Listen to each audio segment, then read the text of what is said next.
I dream news. మొత్తం మీద AP రాజకీయాలన్నీ కూడా ఒకసారిగా ప్రభుత్వం వర్సెస్ న్యాయ వ్యవస్థ మధ్య జరుగుతుంది. వరుసగా 4-5 రోజుల నుంచి చూసుకుంటే జగన్మోహన్ రెడ్డి గారు, ముఖ్యమంత్రి గారు లేఖ రాసిన నేపథ్యంలో ఒక్కసారిగా తిన్నంతా కూడా న్యాయ వ్యవస్థ మీద ఒక దాడిగానో, లేకపోతే కొందరు ఇంకొక రకమైన వ్యాఖ్యలు కూడా చేస్తున్న పరిస్థితిని మనం చూస్తున్నాం. ఒక మాజీ అడ్వకేట్ జనరల్గా, సీనియర్ న్యాయవాదిగా ఒక ముఖ్యమంత్రికి బేసిక్గా అసలుకి సుప్రీంకోర్టు న్యాయమూర్తి మీద లేఖ రాసే అధికారం ఉంటుందా అంటే ఏమంటారు? ఎవరైనా సరే అండి, వారి దగ్గర ఎవిడెన్స్ ఉంటే, ముఖ్యమంత్రి కాదు, even common man on the road, any citizen, తన దగ్గర ఇన్ఫర్మేషన్ ఉంటే, సరైన మెటీరియల్ ఉంటే, అది సుప్రీంకోర్టు జడ్జి కానివ్వండి, హైకోర్టు చీఫ్ జస్టిస్ కానివ్వండి, జిల్లా జడ్జి కానివ్వండి, ఎవరైనా సరే వారి మీద కంప్లైంట్ పంపించవచ్చు. చీఫ్ మినిస్టర్ పంపించారు అని దానివల్ల పెద్ద స్పెసిఫిక్ గా పెద్ద ఇష్యూ చేయాల్సిన పని లేదు. బికాజ్ ఎవరైనా పంపించవచ్చు. నా దగ్గర ఉందనుకోండి ఇన్ఫర్మేషన్, ఏదో ఒక కేసులో ఒక జడ్జి గారు డబ్బు తీసుకున్నారనో, లేకపోతే ఒక జడ్జి గారు ఇంటెన్షనల్ గా ఆ జడ్జిమెంట్ చదవగానే తెలుస్తుంది, ఇంటెన్షనల్ గా ఒక పార్టీకి అన్యాయం చేశారనో ఉందనుకోండి. నేను ఇంకా కంప్లైంట్ పంపించలేకపోతే నాకు వేరే ఆల్టర్నేటివ్ ఏముంది?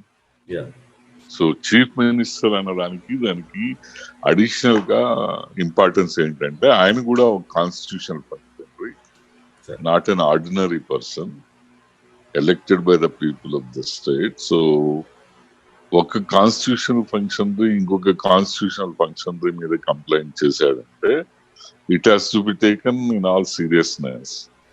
చాలా సీరియస్ గా దాన్ని తీసుకొని, ఎవరైనా సరే అంత ఫ్రివలస్ గా పంపించరు. అందులో వారి లెటర్ తో పాటు ఎనెక్సర్స్ చాలా పెట్టారు. సో దాంట్లో మెటీరియల్ ఉందని అన్నారు. సో ఆ మెటీరియల్ తీసుకొని ఎగ్జామిన్ చేయాల్సిన అవసరం ఉన్నది. ఒక కామన్ మ్యాన్ పంపించే కంప్లైంట్ కంటే ఒక కాన్స్టిట్యూషనల్ ఫంక్షనరీ పంపించే కంప్లైంట్ కి మీద ఎక్కువ దృష్టి పెట్టాల్సి ఉంటుంది. అంటే ఇప్పుడు బేసిక్ గా అందరూ ఏం మాట్లాడుతున్నారంటే, ఇది ఒక న్యాయ వ్యవస్థ మీద దాడి జరిగింది, ఒక న్యాయ వ్యవస్థని బ్లాక్మెయిల్ చేస్తున్నారు, ఒక న్యాయ వ్యవస్థని ఇబ్బంది పెట్టాలనే ప్రయత్నంతో ముఖ్యమంత్రి గారు ఉద్దేశపూర్వకంగా ఈ దాడి జరుగుతోంది అని చెప్పి కొందరు మాట్లాడుతున్నారు. ఎలా చూడాలి? ప్లాన్ ఆఫ్ మెటీరియల్ ఉన్నదంటే ఎంక్వైరీ జరిపించాలి. అది న్యాయ వ్యవస్థ మీద యుద్ధము, న్యాయ వ్యవస్థ మీద దాడి అని అనడము నా ఉద్దేశంలో చాలా తప్పదు. బికాజ్ కంప్లైంట్ ఇప్పుడు నా దగ్గర, నేను చెప్పాను కదా, నా దగ్గర మెటీరియల్ ఉన్నది. నేను ఒక కేసులో నాకు చాలా అన్యాయం జరిగింది, బికాజ్ అది డిసైడ్ చేసిన జడ్జి గారు బయాస్డ్ గా ఉన్నారు, లేకపోతే తెలుస్తుంది ఫ్యాక్ట్స్ చూడగానే అనే పరిస్థితుల్లో ఒకసారి అలిగేషన్స్ వచ్చిన తర్వాత, అందులో బై కాన్స్టిట్యూషన్ ఫంక్షన్ ఎంక్వైరీ తప్పదు. దాన్ని జ్యుడిషియరీ ఆర్ ఇన్స్టిట్యూషన్స్ మీద అటాక్ చేయడము దారి తప్పించడానికి తప్ప వేరే విధంగా దాన్ని ఆలోచించు. దాన్ని దారి తప్పించి ఆ ఎంక్వైరీ జరగకుండా ఆపటానికి ఫర్ వాట్ ఎవర్ రీజన్ అందరూ మాట్లాడుతున్నారని నా అభిప్రాయం. మీరు అడ్వకేట్ జనరల్ గా కూడా పనిచేశారు సార్. రాజశేఖర రెడ్డి గారి హయాంలో మీరు పనిచేసిన పరిస్థితి ఉంది కదా. అప్పుడు ఇటువంటి సంఘటనలు ఏమైనా జరిగాయా సార్? అప్పుడు కూడా ఏదైనా న్యాయమూర్తి మీద కంప్లైంట్ చేసిన పరిస్థితులు ఏమైనా ఉన్నాయా? ఇప్పుడు ఒక జడ్జి గారి మీద కంప్లైంట్ చేశామండి. ఎందుకంటే వారు కోర్టులో ఒక రకంగా అప్పుడున్న ప్రజా ప్రభుత్వం మీద ఒక దురభిప్రాయం ప్రజల్లో కలిగేటట్టు మాట్లాడారు ఒక విషయంలో. దాంతో రాజశేఖర రెడ్డి గారు ఈ కేబినెట్ లో అప్పుడు లా మినిస్టర్ గా ఉన్న చెంగారెడ్డి ద్వారా, రాజశేఖర రెడ్డి గారు పంపించలేదు, చెంగారెడ్డి గారు సంతకం పెట్టి కంప్లైంట్ చీఫ్ జస్టిస్ ఆఫ్ ఇండియాకి ఈ విధంగా మాట్లాడుతున్నారు కాబట్టి మీరు దీన్ని ఆపించాలి, లేకపోతే ఏదైనా యాక్షన్ తీసుకోవాలని కంప్లైంట్ ఇచ్చారు. 2008 చేశారు. దాని మీద విచారణ జరిగింది అంటే దాని తర్వాత పెద్ద ఏం జరిగింది అంటానికి 2008 చివరిలో జరిగింది. 2009 ఇంకా మీకు తెలుసు కదా, రాజశేఖర్ రెడ్డి గారు చనిపోయారు. తర్వాత ఇంకా ఎలక్షన్స్ వచ్చాయి. తర్వాత రాజశేఖర్ రెడ్డి గారు చనిపోయారు. దాని గురించి ఎవరు పట్టించుకున్నట్లేదు. సుప్రీంకోర్టు కూడా పెద్ద దాని మీద యాక్షన్ తీసుకోలేదు నాకు తెలిసి. సార్, అంటే ఇప్పుడు ముఖ్యమంత్రి గారు ఒక లేఖ సుప్రీంకోర్టు జడ్జికి రాశారు. సో అది ఇప్పుడు విచారణలోకి వస్తుందా, వచ్చే అవకాశం ఉందా, రాదా అంటే ఎలా చూడాలి సార్ దాన్ని మీరు ఏ విధంగా చూస్తారు? ఒక జడ్జి మీద కంప్లైంట్ చేయడానికి, ఆ కంప్లైంట్ ని పరిశీలించడానికి ఇన్ హౌస్ ప్రొసీజర్ అని సుప్రీంకోర్టు వారే ఒక 15-20 years బ్యాక్ ఒక ప్రొసీజర్ ని ఎవాల్వ్ చేస్తున్నారు. ఆ ప్రొసీజర్ ప్రకారము దీన్ని కూడా ఎగ్జామిన్ చేయాల్సి ఉంది. ఈ రికార్డు, వీరు పంపించిన కంప్లైంట్ తో పాటు ఇచ్చిన మెటీరియల్ కానీ, దాంట్లో ఏమైనా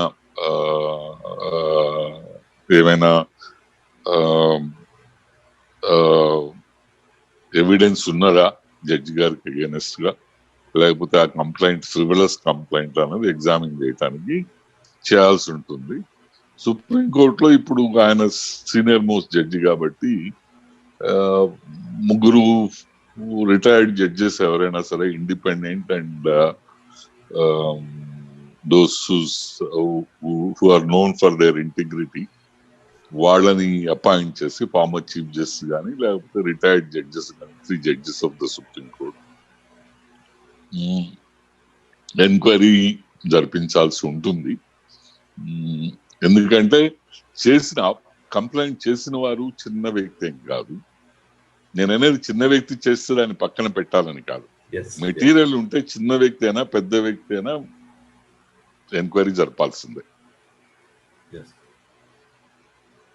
పెద్ద వ్యక్తి కాబట్టి తప్పకుండా ఫ్రివలస్ గా ఉండదు. ఒక ప్రిజంప్షన్ ఏంటంటే, ఒక కాన్స్టిట్యూషన్ ఫంక్షన్ కంప్లైంట్ చేస్తున్నారు అంటే ఆ కాన్స్టిట్యూషన్ ఫంక్షన్ ఏదో అల్లాటప్పగా కంప్లైంట్ చేయదు. ఒక రెస్పాన్సిబుల్ బిహేవియర్, ఒక రెస్పాన్సిబిలిటీతోనే దీంతోనే చేసింటారు అన్నది మనసులో ఉంచుకొని ప్రొసీడ్ కావాల్సి ఉంటుంది. మాజీ న్యాయమూర్తి చీఫ్ జస్టిస్ ఏజే షా కూడా ఒక కోట్ చేశారు సార్. ఆయన కూడా ఒక దగ్గర మాట్లాడుతూ Delhi high court, former Delhi high court వారు కూడా అన్నది తప్పకుండా ఎంక్వైరీ చేయాలన్నారు. ఎంక్వైరీ చేయాలని చాలా మంది అన్నారు. AK Ganguly former judge of the supreme court అన్నారు. చాలా మంది నేను మాట్లాడిన వాళ్ళలో అభిప్రాయం అది. చాలా మంది బయటకు రావడం లేదు, కానీ చాలా మంది అభిప్రాయం అది. తప్పకుండా ఎంక్వైరీ జరపాల్సిందే, రైట్ ఆర్ రాంగ్ ఎంక్వైరీ జరపాల్సిందే అని చెప్పారు. చాలా మంది బయటకి వచ్చి మాట్లాడలేకపోతున్నారు అని రీజన్ ఏమేమి ఉంటుంది సార్? ఒక న్యాయ వ్యవస్థలో ఒక న్యాయం కోసం, వ్యవస్థను బతికించడానికి కోసం చాలా మంది ఇలాంటి వ్యక్తులందరూ చాలా రీజన్స్ ఉంటాయి. చాలా రీజన్స్ ఉంటాయండి. కొందరికి కాంట్రవర్సీలోకి రావాల్సిన అవసరం ఉండదు. మనకెందుకు దీంట్లో మనం పెట్టాలి అన్నది దట్స్ ఏ కామన్ ట్రేడ్ చాలా మందిలో ఉంటుంది. ఒక రెస్పాన్సిబుల్ జాబ్ లో పనిచేసి రిటైర్ అయిన తర్వాత మనం ఎందుకు దీని గురించి మాట్లాడాలి అన్న ఇది ఉంటుంది. తర్వాత కొందరికి వేరే ఉద్దేశాలు కూడా ఉండొచ్చు. ఈయన లేదు, చీఫ్ జస్టిస్ అయిపోయారు అనుకోండి, వీళ్ళకి ఏదైనా చేయొచ్చు, చాలా ఉంటాయి చేయగలిగినవి. సో అవి రాకుండా పోతాయన్న భయం ఉంటుంది. చాలా రకాలు ఉంటాయి. కానీ మోహన్ రెడ్డి గారు చాలా ఓపెన్ గా ఈ వ్యవహారం మీద చాలా ఓపెన్ గా మాట్లాడేస్తున్నారు. ఉన్నది చెప్తున్నానండి. అది ఓపెన్ అయితే ఏముంది, దానివల్ల దాచిపెట్టుకున్న దానివల్ల. ఇప్పుడు నేను ఈ ఇన్స్టిట్యూషన్ లోనే పెరిగి పెద్దవాడిని అయ్యాను. 35 సంవత్సరాలు 40 సంవత్సరాల కిందట నేను ఇన్స్టిట్యూషన్ లో, నేను ప్రొఫెషన్ లో ఎన్రోల్ అయ్యి ఏపీ హైకోర్టు, దెన్ రెస్ట్రైల్ ఏపీ హైకోర్టు అంటే ఇప్పుడు హైదరాబాద్ హైకోర్టు, తెలంగాణ హైకోర్టు, ఆ బిల్డింగ్ లేక ఎంటర్ అవుతున్నప్పుడు ఆ బిల్డింగ్ చూసి ఒక రకమైన భయము, నేను ఈ బిల్డింగ్ లో నేను సర్వైవ్ కాగలనా అన్న ఇది కూడా ఉండింది. ఆ ఇన్స్టిట్యూషన్ లో నేను పెరిగి పెద్దవాడిని అయ్యాను. నాకు ఒక రెస్పాన్సిబిలిటీ ఉంది. ఆ ఇన్స్టిట్యూషన్ ని ప్రజల్లో ఎంత గౌరవం ఉన్నది నాకు తెలుసు. 30 సంవత్సరాల నుంచి ఇప్పటి వరకు ఎంత గౌరవం ఉన్నది, over a period of time ఎలా తగ్గుతూ వచ్చింది అన్ని కూడా చూశాను నేను 40 years నుంచి. సో ఆ తగ్గుతున్న గౌరవాన్ని పెంచే రెస్పాన్సిబిలిటీ ప్రతి అడ్వకేట్ లోనూ ఉన్నది, ప్రతి ఆ ఇన్స్టిట్యూషన్ సంబంధించిన ప్రతి మనిషిలోనూ ఉన్నది. సో కాబట్టి I feel that it's my responsibility and my duty to see that the confidence in the institution is built up again. Yes. Which is being eroded. ఇప్పుడు అమరావతి భూ కుంభకోణం సంబంధించిన కేసులో ఒకసారి కానీ మనం కానీ చూసుకుంటే న్యాయమూర్తి అంటే ఏదైతే ఆరోపణలు ఎదుర్కొంటున్నారో జగన్మోహన్ రెడ్డి గారు కూడా దాని మీద కంప్లైంట్ చేశారో, వాళ్ళ ఆ న్యాయమూర్తికి సంబంధించిన కుటుంబ సభ్యులు ఎవ్వరు కూడా ఈ పిటిషన్ దాఖలు చేయలే. కాకపోతే దమ్మలపాటి శ్రీనివాస్ చేసిన దాని మీదనే కలిపి ఓవరాల్ గా ఈ పిటిషన్ మీద తీర్పు వచ్చింది. దీన్ని ఎలా చూడాలి సార్? ఎలా చూడాలి అంటే దాన్ని ఏ విధంగా ఎక్స్ప్లెయిన్ చేయాలో నాకు అర్థం కావడం లేదు. జడ్జి గారు వాళ్ళు దాన్ని వాళ్ళేదో అడిగితే ఆ రిట్ పిటిషన్ లో లేని ప్రేయర్స్ కానీ, ఆ రిట్ పిటిషన్ లో లేని మనుషులకు కానీ అందరికీ రిలీఫ్ ఇచ్చేసారు. అంటే అది పెట్టేవాడు మన వాడు ఉంటే ఎక్కడ కూర్చున్నా అన్ని వస్తాయి, మన దగ్గరికి అన్ని వస్తాయి అన్నట్టు. సో అదేదో కేసు వేశారు దమ్మలపాటి శ్రీనివాస్ గారు ఒక ఉద్దేశంతో.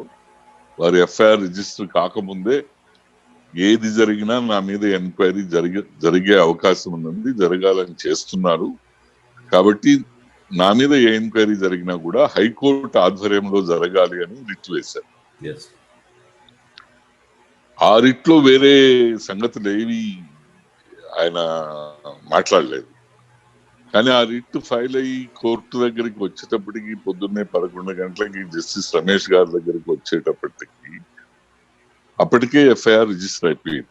సో యాక్చువల్ గా అయితే ఆ రిట్ పిటిషన్ ఇన్ఫెక్షన్స్ అయిపోయింది. ఇన్ఫెక్షన్స్ అంటే ఆ రిట్ లో ఇంకేమీ మిగలలేదు డిసైడ్ చేయటానికి. అట్లాంటప్పుడు ఆ రిట్ పిటిషన్ యాక్చువల్ గా డిస్మిస్ కావాలి. అది సాయంత్రానికి మళ్ళీ ఒక పిటిషన్ వేసి దమ్మలపాటి శ్రీనివాస్ ఒక హౌస్ మోషన్ మూవ్ చేసి, హౌస్ మోషన్ అంటే చాలా ఎమర్జెన్సీ పరిస్థితులు ఉంటే గానీ హౌస్ మోషన్ టేకప్ చేయరు. అది ఈవినింగ్ 7 o'clock అప్పుడు చీఫ్ జస్టిస్ గారు టేకప్ చేశారు. చేసి దాంట్లో ఏం లేదు నా మీద ఇట్లా అప్పుడు వారి మీద వరకు I think if I remember correctly ఆ ఒక అనుబంధ పిటిషన్ లో అయ్యే అంటారు. దాంట్లో ఈ విధంగా ఎఫ్ఐఆర్ రిజిస్టర్ అయింది, దాని మీద డిస్కషన్ అవి జరగకూడదు అయ్యలో ఏదో అడిగారు, నాకు జ్ఞాపకం లేదు. బట్ ఎనీవే కోర్టు ఇచ్చిన రిలీఫ్ కి రిట్ పిటిషన్ కి రిట్ పిటిషన్ లో ప్రేయర్స్ కి ఏమాత్రము సంబంధం లేదు. యాక్చువల్ గా నేను అపీర్ అయ్యాను అప్పుడు ఏసీబీ తరఫున. నేను సుప్రీంకోర్టు జడ్జిమెంట్ కూడా పాయింట్అవుట్ చేశాను వారికి, మీరు ఇవ్వటానికి లేదు. సుప్రీంకోర్టు గైడ్ లైన్స్ ఇచ్చింది. సుప్రీంకోర్టు సుమోటో ఆ మ్యాటర్ టేకప్ చేసి సహారా ఇండియా ఇష్యూలో అందరికీ నోటీస్ ఇచ్చి స్టేక్ హోల్డర్స్ అందరికి బ్రాడ్కాస్టింగ్ స్టాండర్డ్స్ అసోసియేషన్ వీళ్ళకందరికి, బ్రాడ్కాస్టర్స్ అసోసియేషన్ కి వీళ్ళకందరికి నోటీసులు ఇచ్చి తర్వాత గైడ్ లైన్స్ ప్రిస్క్రైబ్ చేసింది. సో దాని ప్రకారం ఇంజక్షన్ ఇవ్వటానికి లేదని చెప్పినా కూడా రిట్ పిటిషన్ లో లేని వారికి, రిట్ పిటిషన్ లో అడిగిన దానికి అన్ని రిలీఫ్స్ ఇచ్చేసారు. సో ఇంకా దాన్ని ప్రజలు దాన్ని ఆ ఆర్డర్ ని, ఆ అఫిడవిట్ ని, రిట్ పిటిషన్స్ చూసి వాళ్ళ ఇన్ఫ్లుయెన్సెస్ వాళ్ళు డ్రా చేసుకోవాల్సి ఉంటుంది. ఎందుకు ఇలాంటి ఆర్డర్ వచ్చిందని ఇంకా నేను చెప్పాల్సిన పని లేదు. ఒక దశలో ఇటువంటి ఆర్డర్స్ అందులో ఈవినింగ్ అర్ధరాత్రి పూట 7 o'clock అసలు ఆల్రెడీ పిటిషన్ కొట్టేయాల్సిన పరిస్థితి ఉన్న నేపథ్యంలో కూడా మళ్ళీ అప్పటికప్పుడు వేరే ఒక పేపర్ను మూవ్ చేసి దాన్ని పిటిషన్ తీసుకొని ఇటువంటివన్నీ జరుగుతున్న నేపథ్యంలో జరిగాయి. అంటే ఆ కేసులు ఇటువన్నీ జరిగాయని ఇలాంటి పెద్దలు కూడా అప్పీలయ్యారు. మీరు మీ పెద్దలు కూడా చెప్తున్న పరిస్థితుల్లో మరి ఒక సామాన్యుడి పరిస్థితి ఇలాగే జరిగితే ఏంటి సార్? అప్పుడు ఏమని అర్థం చేసుకోవాలంటే సామాన్యుడి పరిస్థితి మీరు రోజు చూస్తూనే ఉంటారు. సామాన్యుడి పరిస్థితి సామాన్యుడి కేసు వేస్తే 10 రోజుల తర్వాత వస్తుంది. కాబట్టి సామాన్యులకి ఒక న్యాయం ఉంది, ఈ పెద్దవారికి ఒక న్యాయం. దాన్ని మీరు అంగీకరిస్తున్నారా సార్? అంగీకరించలేను, నేను కాదనలేను కదా. మీ ఎదురుగానే ఉంది కదా ఎగ్జాంపుల్. నేను కాదన్నా మీరు ఒప్పుకోరు కదా.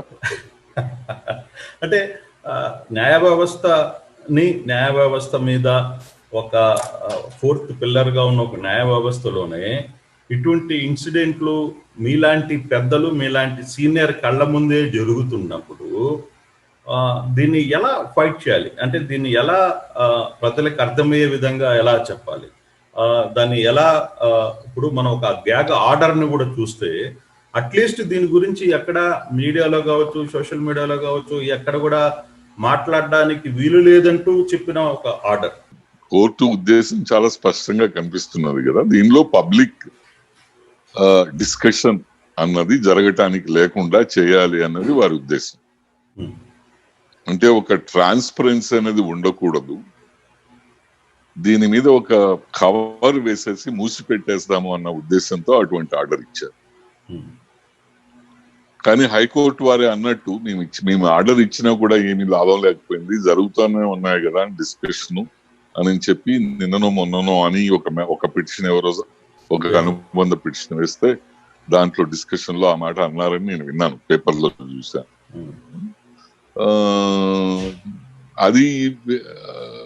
అది ఇంకా కోర్టు స్టాప్ చేయలేకపోయింది. కోర్టు కూడా స్టాప్ చేయాలంటే చాలా కష్ట పరిస్థితి. ఎంతమందికి కంటెంప్ట్ నోటీస్ ఇవ్వగలరు, ఎంతమందిని వాళ్ళు ఆపగలరు.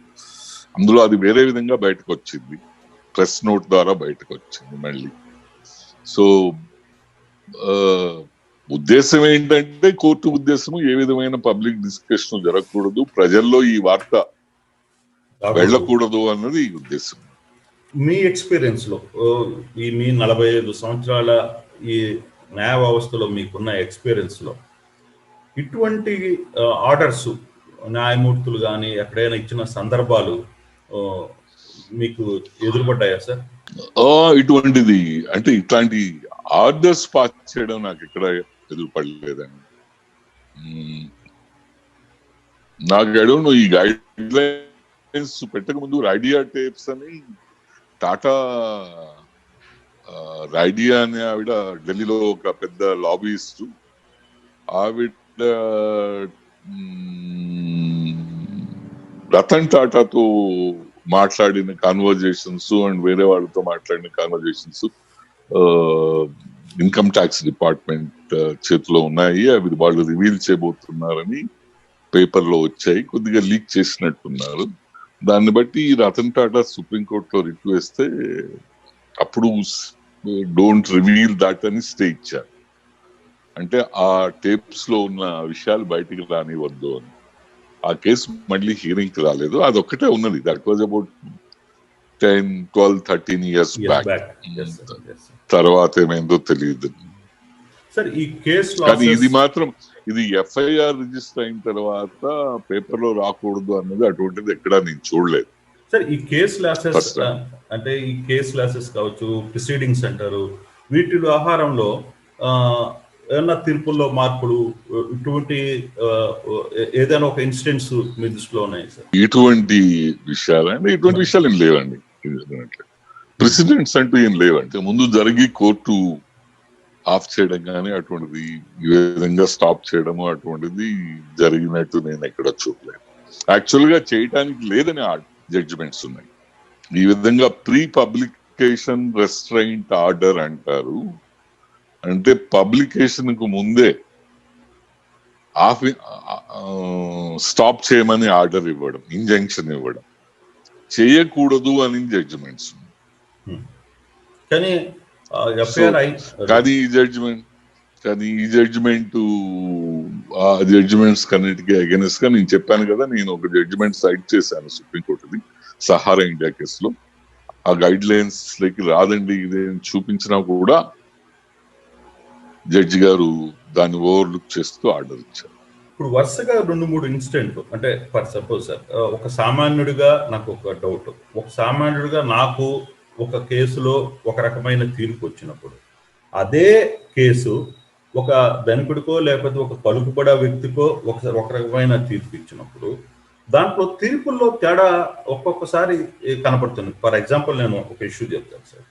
పాలిమర్ కేసు, విశాఖలో పాలిమర్స్కి సంబంధించిన కేసులో జడ్జి అంటే అక్కడ ఉన్న న్యాయమూర్తులు ఇచ్చిన తీర్పు కావచ్చు, అక్కడ చేసిన వ్యాఖ్యలు కావచ్చు. అలాగే గతంలో గోదావరి ఇన్సిడెంట్ జరిగినప్పుడు అక్కడ కొంతమంది చనిపోయినప్పుడు అక్కడ మాట్లాడిన కొన్ని వ్యాఖ్యలు కావచ్చు. అలాగే నిమ్మగడ్డ రమేష్ గారి విషయంలో కొంత మార్పులు కావచ్చు. ఎందుకు అంటే ఇష్యూ సేమ్ అవుతున్న నేపథ్యంలో బట్ తీర్పులు మాత్రం ఎందుకు తేడాగా వస్తున్నాయంటే ఎలా అంటారు? అంటే అవి తీర్పులు అంటానికి లేదండి, అవి తీర్పులు కాదు. అవన్నీ కోర్టులో జరుగుతున్నప్పుడు, ఆర్గ్యుమెంట్ జరుగుతున్నప్పుడు జడ్జిలు మాట్లాడటము, వారి వ్యాఖ్యలు, అంతేగాని అవేవి తీర్పులు కాదు. బైండింగ్ ప్రెసిడెంట్స్ కాదు అవి. అందుకే నా ఉద్దేశం ఏంటంటే కోర్టులో జడ్జిలు ఈ విధంగా మాట్లాడకూడదు. మాట్లాడిన న్యూస్ పేపర్ వాళ్ళని కానీ ఛానల్స్ వాళ్ళని కానీ పబ్లిష్ చేయడానికి లేదని చెప్పాలి. వారు జడ్జిమెంట్ లో ఏం రాస్తారో అది రాయాలి కానీ కోర్టులో కామెంట్ చేసిన రాయడం అంటే, ఇప్పుడు ప్రజెంట్ ఏపీ హైకోర్టు తీసుకున్నారనుకోండి, కొందరు జడ్జిలు ఇష్టం వచ్చినట్టు కామెంట్ చేస్తున్నారు. యాక్చువల్ గా నేను అడ్వకేట్ జనరల్ గా ఉన్నప్పుడు కూడా ఇష్టం వచ్చినట్టు కామెంట్ చేసేవాళ్ళు ఒకరిద్దరు జడ్జిలు ఉండేవాళ్ళు. సో వాళ్ళు కామెంట్ చేసినవి కొన్ని న్యూస్ పేపర్స్ వాటిని అడ్వాంటేజ్ గా తీసుకొని ప్రజల్లో ఆ ఎలక్టెడ్ గవర్నమెంట్ కి అగైనెస్ట్ గా ఒక ఒపీనియన్ క్రియేట్ చేయడానికి హైకోర్టు ఈ విధంగా అన్నది, ఆ విధంగా ఉన్నది, హైకోర్టు మొట్టికాయ వేసింది, హైకోర్టు తిట్టింది, హైకోర్టు ఇది అనేది రాసేవాళ్ళు. చివరికి ఆ హైకోర్టు అదే బెంచ్, అదే జడ్జెస్, నేను చెప్తున్నది నేను అడ్వకేట్ జనరల్ గా ఉన్నప్పుడు, గవర్నమెంట్ చాలా బాగా పనిచేసింది, గవర్నమెంట్ చాలా మంచి పని చేసింది అని ఆ రిపిటిషన్స్ లో ఫైనల్ ఆర్డర్స్ పాస్ చేసినప్పుడు ఆ గవర్నమెంట్ ను పొగడం గురించి వాళ్ళు ఇచ్చిన ఆర్డర్స్, పొగుడుతూ రాసి చేసిన ఫైనల్ ఆర్డరు కి దానికి ఏ పబ్లిసిటీ వచ్చేది కాదు. సో వాట్ హ్యాపెన్స్ ఇస్, వీళ్ళేమో జడ్జిలు మొదటగా రియాక్ట్ అయినా అడ్వర్స్ గా రియాక్ట్ అయినా అడ్వర్స్ పబ్లిసిటీ వస్తుంది. వాళ్ళు బాగా చేశారని గవర్నమెంట్ భుజం మీద తట్టినప్పుడు దాని గురించి పేపర్లో రాదు. సో ప్రజల్లో ఒక అభిప్రాయం క్రియేట్ చేసే అవకాశం కాదు, క్రియేట్ చేస్తున్నారు, అడ్వాంటేజ్ తీసుకుంటున్నారు. ఇప్పుడు తెలుగు రాష్ట్రం ఆంధ్రప్రదేశ్ లో కూడా అదే జరుగుతుంది.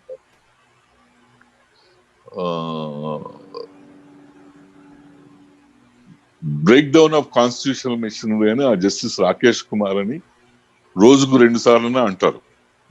ఆంధ్రప్రదేశ్ లో ప్రభుత్వం లేదు, ఆంధ్రప్రదేశ్ లో కాన్స్టిట్యూషనల్ బ్రేక్ డౌన్ ఉంది, law and order break down ఉంది.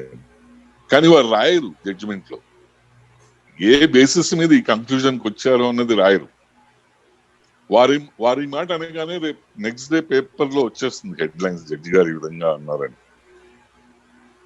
సో వారు రాశారనుకోండి, ఈ సర్కమ్స్టెన్సెస్ వల్ల నేను ఈ కన్క్లూజన్ కి వచ్చాను, కాన్స్టిట్యూషన్ బ్రేక్ డౌన్ అని నేను కన్క్లూజన్ రావడానికి యు ఆర్ ఎంటైటిల్డ్ టు, కాదండం లేదు, you are entitled to ABCD ఈ రీజన్స్ వల్ల ఈ కన్క్లూజన్ కి వచ్చాను అని రాస్తే గవర్నమెంట్ కి అపీల్ పోవటానికి ఉంటుంది. అంతే కదా. నువ్వు ఏమి రాయకుండా నోటి మాటలతో నువ్వు అది చివరికి ఆర్డర్ కాపీలో ఉండదు, నువ్వు నోటి మాటలతో అన్నదాని వల్ల you are creating a bad impression about the ruling government in the mind of the people. ప్రజల మనస్సుల్లో ఏదైతే ప్రభుత్వం, ఎలక్టెడ్ ప్రభుత్వం ఉందో వారి మీద ఒక రకమైన ద్వేషం కలిగేటట్టు చేస్తున్నారు. ఆ కామెంట్స్. అండ్ ఆ కామెంట్స్ అడ్వాంటేజ్ గా తీసుకొని న్యూస్ పేపర్స్ వాటి ఇష్టం వచ్చినట్టు వాటి చిలవలు పలవలుగా చేసి రాస్తున్నారు. అంటే ఇప్పుడు వైసీపీ ప్రభుత్వం మీద, కొత్తగా వచ్చిన వైసీపీ ప్రభుత్వం మీద ఇటువంటి సిచ్యువేషనే జరుగుతుందా హైకోర్టులో అంటే సూటిగా మీరేమంటారు? జరుగుతున్నది అంటాను, దానికైతే డౌట్ లేదు, జరుగుతున్నారు.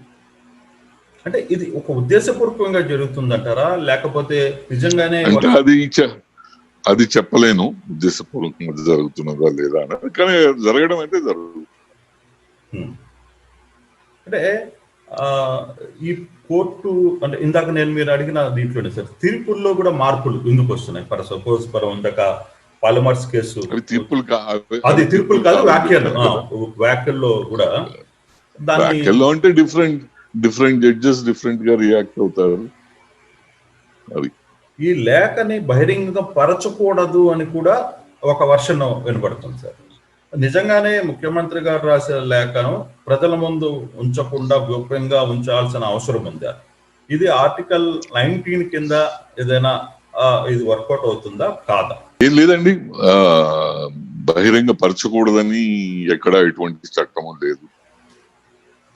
బహిరంగ పరచకుండా లీక్ చేసి ఉండొచ్చు. ఇప్పుడు వైఎస్ఆర్సిపి గవర్నమెంట్ వారి అడ్వైజర్ ద్వారా ఒక పేపర్ నోటిఫికేషన్ ఇది ఇచ్చారు, ప్రెస్ మీట్ పెట్టి అనౌన్స్ చేశారు, మేము ఇలా కంప్లైంట్ ఇచ్చామని. అదే ఎవరికి తెలియకుండా ఒక 10 మంది కరెస్పాండెంట్స్ పిలిచి ఇలా కంప్లైంట్ ఇచ్చారని మెల్లగా రిలీజ్ చేస్తే ఏమంటారు, ఎవరేమంటారు? అండ్ ఎవరు ఏమనలేదు, ఎక్కడి నుంచి వచ్చింది అని కూడా ఎవరు అంటానికి లేదు. దాచిపెట్టాల్సిన అవసరం ఏముంది అంటారు. ఇప్పుడు ఇవి బయటకు వచ్చినప్పుడే, బయటకు వచ్చి ఈ విధంగా కంప్లైంట్ ఇచ్చారు అన్నది బయటకు వచ్చి, ఆ కంప్లైంట్ మీద సుప్రీంకోర్టు ఎంక్వైరీ జరిపి జడ్జి గారు తప్పు లేదు, జడ్జి గారు అన్ని కరెక్ట్ గానే ఉన్నారు, వారి మీద అలిగేషన్స్ అన్ని తప్పు, దీంట్లో ఏం బేసిస్ లేదని వచ్చింది అనుకోండి, వారి ప్రెస్టేజ్ చాలా ఎన్హాన్స్ అవుతుంది, ఆ ఇన్స్టిట్యూషన్ ప్రెస్టేజ్ ఎన్హాన్స్ అవుతుంది. ఇది దాచిపెట్టిన దాని వల్ల ఎవరికి వచ్చే లాభం లేదు. బయటకు వచ్చి కాన్సిక్వెన్స్ గా జరిగే ఎంక్వైరీస్ వాటిల్లో బయటపడితే ఇన్స్టిట్యూషన్ కి చాలా మంచిది. సో నా ఉద్దేశం ఏంటంటే బయట పెట్టడం తప్పేం కాదు.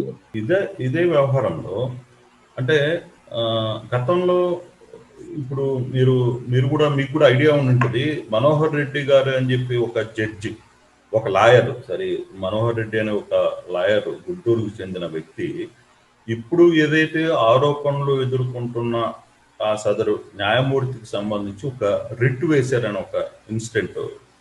స్టూడెంట్ లీడర్ గా ఉన్నప్పుడు ఏదో బస్సుల మీద రాళ్లు వేసి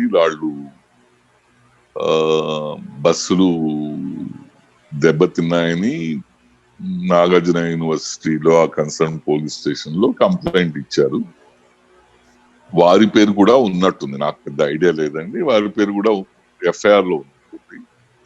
కానీ తర్వాత అదేం జరగలేదు. అది ఛార్జ్ షీట్ వేశారా, లేకపోతే జడ్జి గారు సమన్స్ ఇష్యూ చేశారా, ఏమీ జరిగినట్లేదు ఆ కేసు. ఆ జడ్జి గారేమో ఆ కేసు పెండింగ్ ఉన్నదని రాయలేదు, కాబట్టి తన మీద ఉన్న క్రిమినల్ కేసును దాచిపెట్టారు, అది తప్పు చేశారు, కాబట్టి అతని మీద యాక్షన్ తీసుకోవాలని సుప్రీంకోర్టులో మనోహర్ రెడ్డి అనే వ్యక్తి రిట్ పిటిషన్ వేశారు. సుప్రీంకోర్టు ఫైండింగ్స్ రికార్డ్ చేసింది, దాంట్లో వారికి అసలు ఐడియానే లేదు అటువంటి కేసు రిజిస్టర్ అయినట్టు, ఎందుకంటే వారికి సమన్స్ వెళ్ళలేదు. పోలీసులు వారిని ఆ కేసులో ఇంట్రాగేట్ చేయడం కానీ, లేకపోతే 161 స్టేట్మెంట్స్ రికార్డ్ చేయడం కానీ ఏమీ జరగలేదు, రికార్డులో అటువంటిది ఏం దొరకలేదు. కాబట్టి వారికి తెలియని విషయాన్ని వారు దాచిపెట్టేదంటూ ఏముండదు అని చెప్పేసి వారిని ఎగ్జామ్ రైట్ చేశారు. సో అది ఫైనల్ అయిపోయింది, దాని గురించి మాట్లాడాల్సిన అవసరం ఏం లేదని. ఇప్పుడున్న పరిస్థితుల్లో సార్, మనం గతంలో కూడా చూసాము, సుప్రీంకోర్టుకు సంబంధించిన న్యాయమూర్తులే 4 ఓపెన్ గా ఢిల్లీలో ప్రెస్ మీట్ పెట్టి సుప్రీంకోర్టులో జరుగుతున్న వ్యవహారం కావచ్చు, లేకపోతే న్యాయశాఖలో జరుగుతున్న పరిస్థితులు కావచ్చు, ఇవి సరిగ్గా లేవు అని చెప్పి బహిరంగంగా మాట్లాడిన పరిస్థితి. ఆ టైంలో అసలు ఎందుకు ఈ నలుగురు జడ్జిలు బయటకు వచ్చి ఎందుకు సుప్రీంకోర్టులో మాట్లాడారు? ఫర్దర్ అసలు ఏం జరిగింది? ఆ టైంలో ఎవరిని ఉద్దేశించి ఈ ఇష్యూ అంతా జరిగింది? అంటే అప్పుడు దీపక్ మిశ్రా, అరుణ్ మిశ్రా వాళ్ళ గురించి అండి. దీపక్ మిశ్రా అప్పుడు చీఫ్ జస్టిస్ ఉన్నారు. వారిదే మేజర్ రోల్ దాంట్లో. రోస్టర్స్ అలాట్ చేయడం కానీ, అంటే రోస్టర్స్ అంటే ఏ కేసులు ఏ జడ్జిలు వింటారు అన్నది అలాట్ చేయడం కానీ అవన్నీ కూడా చీఫ్ జస్టిస్ చేయాలి. చీఫ్ జస్టిస్ అది దాంట్లో ఫేవరెటిజం చేస్తున్నారు అన్నది అలిగేషన్ వాళ్ళు నలుగురు.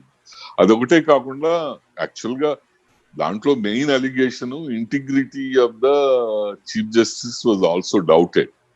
కానీ సమ్మో అది over a period of time అప్పుడు ఎట్లా అయిందంటే ఈ నలుగురు జడ్జిలు కూడా రోస్టర్ లో వాళ్ళకి ఇంపార్టెంట్ కేసులు రావడం లేదు అన్నది వాళ్ళ గ్రీవెన్స్ అన్నది పేపర్స్ లో ప్రొజెక్ట్ అయింది కానీ, పేపర్స్ లో కానీ ఛానల్స్ లో కానీ.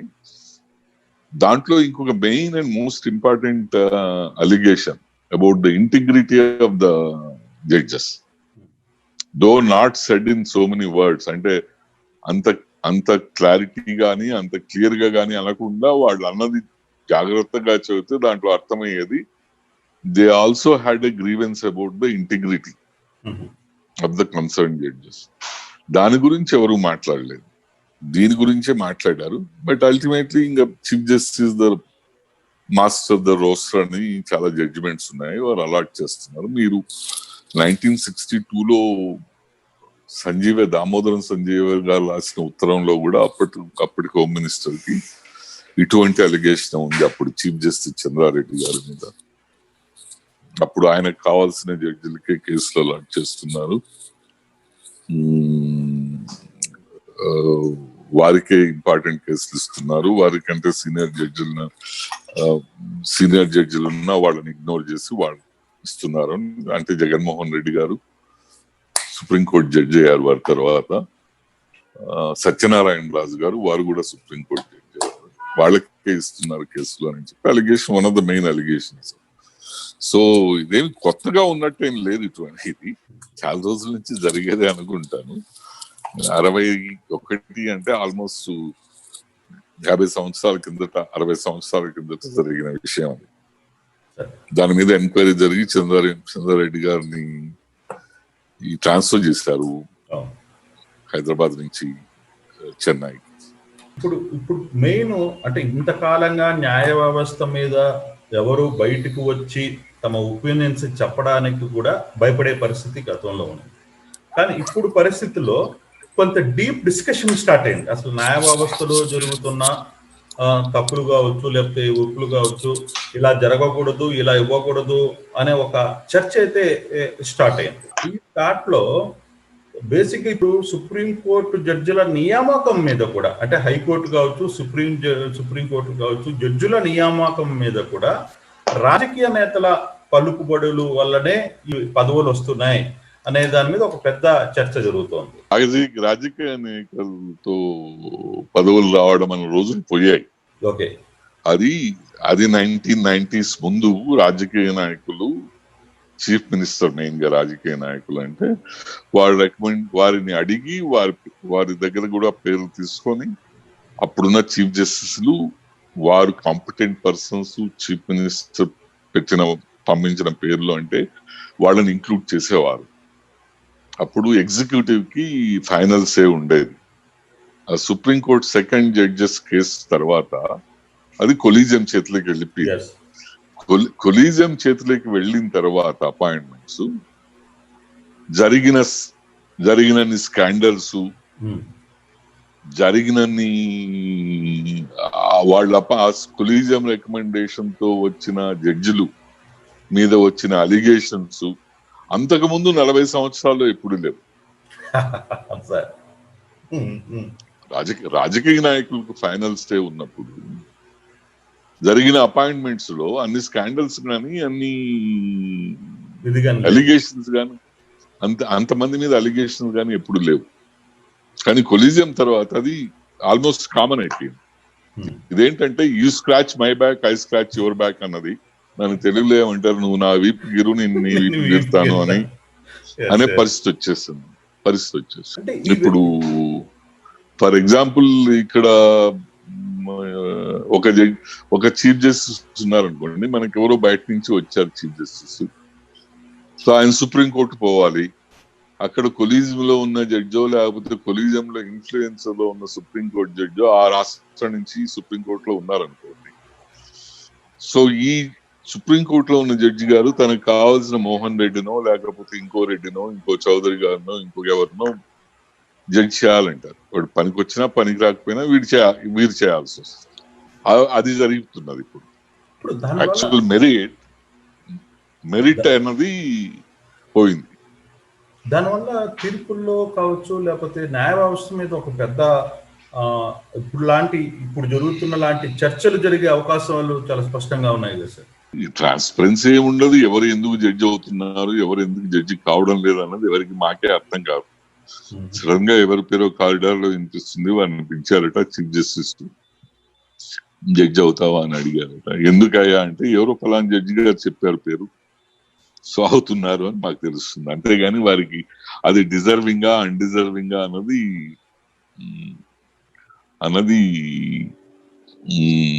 దాని మీద డిస్కషన్ అంటూ ఏముండదు. ఒక 40 years లో వ్యవస్థలో పనిచేసిన మీలాంటి సీనియర్లకు కూడా ఇది ఇంకా అంతుపట్టడం లేదంటే ఈ వ్యవస్థలో ఇంకా కొంత మార్పు అయితే రావాల్సిన పరిస్థితి అయితే కనపడుతుంది. చాలా చాలా రావాల్సిన, అంటే ఎటువంటి రావాలి సార్? ఇప్పుడు మీరు చెప్పారు కొలీజియం సిస్టమ్ పోవాలండి. కొలీజియం సిస్టమ్ పోవాలి పూర్తిగా. ఒక ఎన్జేఎస్సీ అని వచ్చింది, national judicial accountability commission. Supreme court ఏదైతే సెట్ అసైడ్ చేసిందో ఆ commission which should have been upheld by the supreme court. Chalameswar garu ఒక్కరే దాన్ని అప్హోల్డ్ చేశారు. ఇంకొక జడ్జి గారు రిటైర్ అయిన తర్వాత నేను తప్పు చేశాను, దాన్ని స్ట్రైక్ డౌన్ చేసి మెజారిటీతో ఒప్పుకొని అని ఆయన కూడా ఒప్పుకున్నారు. ఐ థింక్ కురియన్ జోసెఫ్ అనుకుంటాను. అది అప్హోల్డ్ చేసింటే ఒక వేరే బాడీ వచ్చింది. ఆ బాడీలో డిస్కషన్ జరుగుతుంది, ఒక 10 మంది మెంబర్లు ఉంటారు. ఎవరిని ఎందుకు అంటే ఆ బాడీ కూడా ఇట్లాంటి బాడీస్ వల్ల సరైన వాళ్ళు వస్తారని నేను అనడం లేదు. అంతా సరైన వాళ్ళే ఉంటారు, అంతా సరైన వాళ్ళే ఉంటారని కూడా అనడం లేదు. అంటే వచ్చే ఆ బాడీలో ఉండే మనుషులను బట్టి ఉంటుంది. బట్ ఇప్పుడు జరుగుతున్న ఆర్బిటరీ అపాయింట్మెంట్స్ తగ్గే అవకాశం ఉంది. అందరూ చాలా మంది మాట్లాడుతున్నట్టు ముఖ్యమంత్రి గారి మీద కొన్ని కేసులు ఉన్నాయి కాబట్టి ఆ కేసులతో జడ్జిల్ని, అక్కడ న్యాయ వ్యవస్థను బ్లాక్మెయిల్ చేసే దానికోసమే ఈ ఎదురుదాడి చేస్తుంది ప్రభుత్వం అని చెప్పి మాట్లాడుతున్నాం. యాక్చువల్ని ఎలా చూడాలి? తప్పండి. ఎందుకంటే వారు బ్లాక్మెయిల్ చేయాలంటే ఓపెన్ గా నీ మీద కంప్లైంట్ ఇచ్చానని ప్రజలకు, దేశానికి, వరల్డ్ కి తెలియపరిచి బ్లాక్మెయిల్ చేయరు. బ్లాక్మెయిల్ చేయడం అన్నది వారి ఇంటికి వెళ్ళి అయ్యా నా దగ్గర ఈ మెటీరియల్ ఉంది, వారి దగ్గరికి పోకపోయినా వారికి మీడియేటర్స్ వారికి కావాల్సిన వాళ్ళ ద్వారానో పంపించి నా దగ్గర ఈ మెటీరియల్ ఉంది కాబట్టి మీరు జాగ్రత్తగా ఉండాలి, లేకపోతే మీ మీద కంప్లైంట్ ఇస్తాను, లేకపోతే మీ మీద చేస్తారంటారు. కానీ ఇది కంప్లైంట్ ఇచ్చిన దాని వల్ల వారికి వచ్చి నష్టం లేదు. ఇన్ఫాక్ట్ వారు జ్యుడిషియరీని కొద్దిగా యాంటగనైజ్ చేసుకున్నారు జడ్జెస్ ని. ఇప్పుడు ఏంటంటే all said and done a కమ్యూనిటీకి ఆ కమ్యూనిటీకి ఒక బ్రదర్హుడ్ ఉంటుంది, అలానే జడ్జెస్ కూడా ఒక బ్రదర్హుడ్ ఉంటుంది. సో మా బ్రదర్ మీద ఇలా కంప్లైంట్ ఇస్తావా అన్న కోపం వచ్చిన జడ్జిలు చాలా మంది ఉండొచ్చు. వారు అనవసరంగా వారు by making it open, he is inviting the wrath of many more judges. So there is no blackmail involved here. I don't think he is right. Anybody saying that is right. రాబోయే రోజులు ఎట్లా ఉంటుంది sir? అంటే ఇది ఒకవేళ విచారణకు వచ్చే అవకాశం ఉంటుందా? విచారణ వస్తే విచారణ చేయించాలండి, విచారణ చేయాలి. అది ఇంకా high level politics. Chief justice of India, prime minister, home minister, so ఎవరు ఎట్లా డిసైడ్ చేస్తారు ఏంటి అన్నది మనం అంటానికి లేదు. బట్ నా ఉద్దేశం అయితే as a common man and as a professional and as a man who's closely associated with the institution, I wish that an inquiry happens and this Supreme Court judge exonerates himself. ఆయన ఎగ్జానరేట్ చేసుకున్నాడంటే అంతకంటే కావాల్సింది ఏం లేదు. Institution కి మంచిది, వారికి మంచిది. కడిగిన ముత్యంలాగా బయటపడుతుంది. మీరైతే ఈ లేఖను ముఖ్యమంత్రి గారు ఒకవేళ మీ సలహా కానీ కోరి ఉంటే, అంటే మోహన్ రెడ్డి గారు ఇట్లా నేను జడ్జిల మీద అయితే ఈ అలిగేషన్ నేను లెటర్ రాయాలని అనుకుంటున్నాను అని అంటే మీరైతే ఏం సలహా ఇస్తారు? నేను లేదు కదా, సో ఉంటే ఏ విధంగా ఉండేదో చేస్తుండేవాడిని అప్పుడు. అంటే అసలు నిజంగానే ఎటువంటి నిర్ణయం అంటారు? ఒక ఈరోజు జగన్మోహన్ రెడ్డి అది కొద్దిగా ధైర్యమైన పనేనండి. మామూలుగా అయితే పొలిటీషియన్స్ ఇంత ధైర్యంగా ఇటువంటి స్టెప్ తీసుకోరు. అందులో కోర్ట్స్ అంటే పాలిటీషియన్స్ కూడా భయము గౌరవము రెండు ఉన్నాయి. మోర్ భయం ఎక్కువ ఉంటుంది, ఎందుకంటే వాళ్ళ చేతుల్లో ఎక్కడ తగులుకుపోతామో అన్నది వాళ్ళకి పాలిటీషియన్స్ కి తెలియదు. అట్లాంటి సందర్భాల్లో జగన్మోహన్ రెడ్డి గారు చాలా ధైర్యంగా ఈ డెసిషన్ తీసుకోండి. సార్ విచారణ ఇప్పుడు ఈ రోజు కంప్లైంట్ ఇచ్చారు కదా, ఇది ఎన్ని రోజుల్లో విచారణకి జడ్జి తీసుకోవాలి? అది లేదండి, అటువంటిది ఏం లేదు. చీఫ్ జస్టిస్ ఇష్టం. దాంట్లో కూడా ముఖ్యమంత్రి గారు దాంట్లో నా దగ్గర ఉన్న సమాచారాన్ని మీకు తెలియజేస్తున్నాను, మీ విచక్షణకి వదిలేస్తున్నాను అని చెప్పి కోట్ చేశారు కదా, దాన్ని ఎలా చూడాలి? న్యాచురల్ అంతే కదండి, వారి విచక్షణ. Unless I mean it's description of the chief justice of India, so he has to take a decision, or maybe consulting his colleagues in the colleges. అంటే ఫైనల్ గా ఇప్పుడు డిస్కషన్ లో సామాన్యులకి ఒక రకమైన తీర్పు వస్తుంది, న్యాయమూర్తులకి న్యాయవాదులకి కొంత పలుకుబడి ఉన్న వాళ్ళకి ఒక రకమైన తీర్పులు వస్తున్నాయి అనే ఒక వాదన నుంచి బయటపడాలి న్యాయ వ్యవస్థ అంటే ఏం చేయాలి సార్? ఫైనల్ గా న్యాయం ఇంకా ట్రాన్స్పరెంట్ గా చెప్పాలండి. అటువంటి పనులు చేయకూడదు. వాళ్ళు they have taken when somebody becomes a judge, he takes a oath on the constitution, and if they start acting in accordance with their oath, వాళ్ళ తీసుకున్న ఓత్ ఏమంటారు, వారు తీసుకున్న ప్రమాణ స్వీకారం ప్రకారమే వారు ప్రవర్తిస్తే ఇటువంటి అలిగేషన్స్ రాకుండా ఉంటాయి. అది ముఖ్యంగా. ఓకేనా, thank you so much sir. Thank you so much. Thank you very much Krishna. Thank you sir.